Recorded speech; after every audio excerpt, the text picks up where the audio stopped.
अस्सलाम वालेकुम। मैं ऐसे 25 मुकामात की निशानदही किया हूँ जिसके ताल्लुक से केसीआर साहब ने कभी वादे किए थे या उस मुकाम पर ठहर कर वादा किया था या उस मुकाम के ताल्लुक से वादा किया था। तो मैं मुसलमानों को उसी मुकाम पर जाके ठहर के केसीआर साहब के वादे याद दिलाना चाहूँगा।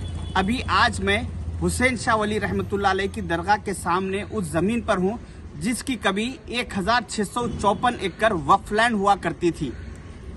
2014 से पहले इस दरगाह की ज़मीन पर कुछ लोगों ने कब्जा किया, तो उस कब्जे के बाद 2014 के इलेक्शन में केसीआर साहब ने मुसलमानों से ये वादा किया कि आप लोग मेरा साथ दीजिए, मुझे इख्तिदार पर लाइए, मैं एक ईंट ज़मीन इन कब्जेदारों से वापस लेके मैं मुसलमानों के वक्फ बोर्ड के हैंड ओवर करूँगा। मुसलमान उनके इस वादे पे भरोसा किए और उनका 2014 में उनको इख्तिदार पर लाए।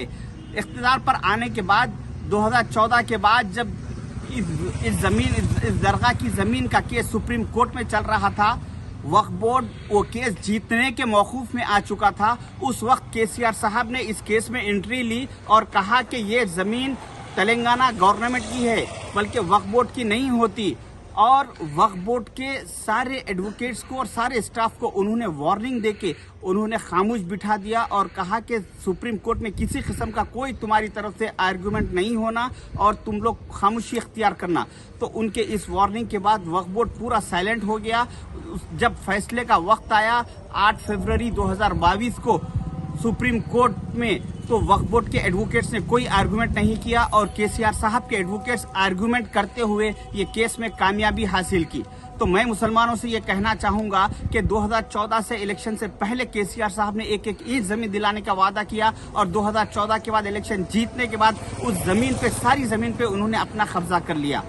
तो ऐसे धोखे खाने के बाद भी मेरा मुसलमानों से ये सवाल है कि क्या आप लोग 2023 के इलेक्शन में फिर केसीआर साहब के धोखे में, उनके वादों में आएंगे?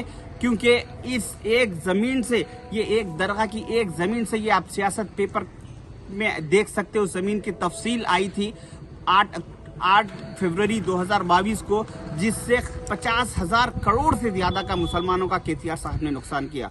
तो मेरी गुजारिश है कि आप लोग केसीआर साहब के वादों में मत आइए। शुक्रिया, खुदा हाफिज़।